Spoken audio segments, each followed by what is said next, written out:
To be a chef is to lead, to guide, to manage, to nurture, and that's being a chef and a cook together. If you don't do that, then you're not a leader, and you're not a chef. Welcome to HK's Chill Chats, a new series that celebrates the fantastic food in Dubai and champions the people that make it possible. And today, we're with one of the region's leading figures in food and hospitality. It's, of course, Chef Andy Cuthbert. 16, 17 years old in Australia. Father motor mechanic, mother kindergarten teacher, so no memories of making apple pie and ravioli with grandmother in the kitchen in Melbourne. My first job selling tickets to the 9-hole golfers, washing the dishes and doing a bit of prep in the kitchen. What encouraged you to move to the UAE? The two Sri Lankan guys, they said, oh, you should go to Dubai. Where? No, there in the Middle East. I said, what for? No, it's really cool. It's really good. Hilton Dubai. Fantastic hotel. Oh, okay. What year was this? 91. 91, okay. And we just worked and we cooked and we did catering and we trained the guys. We went to the Shindaga market and learned real Indian food. You know, you go to the UK, you go to the local Indian shop and you ask for an onion bhaji and they give you a cricket ball, you know, about that big, dripping with oil. Oh, bhaji, sir. Oh yeah, onion bhaji. So the boys were making onion bhajis one day. I said, what are you making onion bhaji? I said, they're not round like a cricket ball. No. So then you learn. And how? And they would never tell me the recipe. So I said, okay. And it was the only kitchen I worked in that was never busy. I said, it's important. I said, what can I do? Because I was sous chef, I'd cook. Yeah. No, it's okay, chef. You stay in the office. I said, no. So I came to watch. So I started to watch. So I'd peel onions, peel garlic, peel ginger, chop, clean. And then slowly I started to watch them. And then anything European on the menu, I would cook.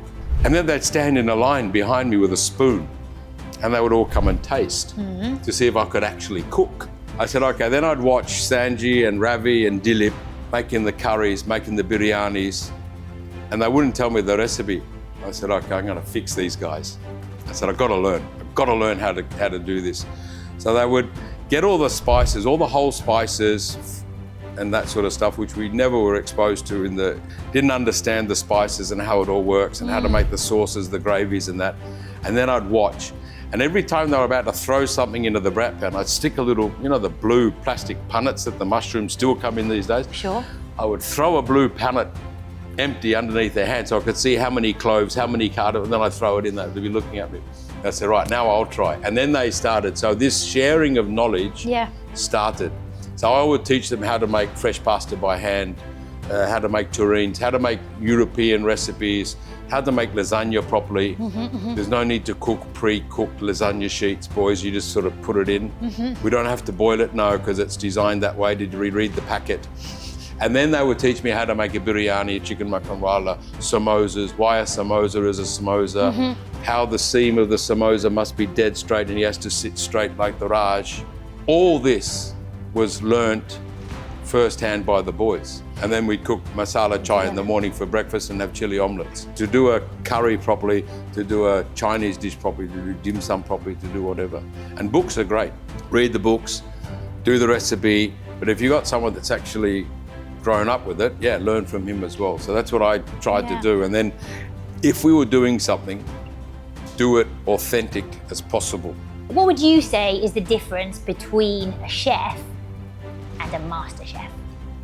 It's a debate, and it's the onset of the media, the onset of the promotion of TV shows called MasterChef, and all this sort of stuff, Chop, whatever you want to call it, Kitchen Cut, Chef's Table, all that. Great for the industry, uplifted the profile, made it aspiring to work in the kitchen and that sort of thing. But a true master chef is the man who spends 20 years as an apprentice doing sushi. And that's all he does. And you go to him and he makes it one by one in a car park in Tokyo.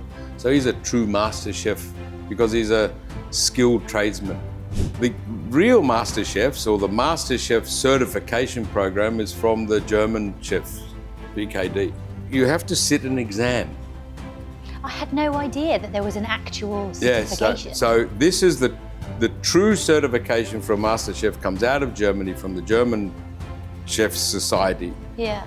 And it is an intense program. And the final examination is you have to cook a series of dishes and show the skill and have the theory. So it's like doing your apprenticeship, but at the next level.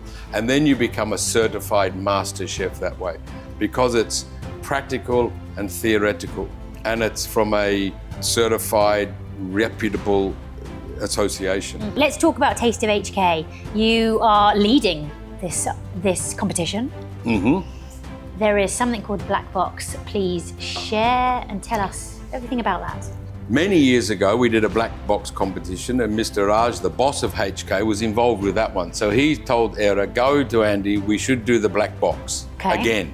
So we're going to unveil another set of ingredients maybe a couple of days before the competition, because they've all been working on their menus. And when they see what's in this box, they go, oh God. Curveball. So then they're going to have to really think. Now they're all working away with something on dessert, but there's something that's going to change. And then the whole flavor profile potentially and style in which they're going to have to do is going to have to change at the last minute. So prepare for the unexpected. Prepare for the unexpected.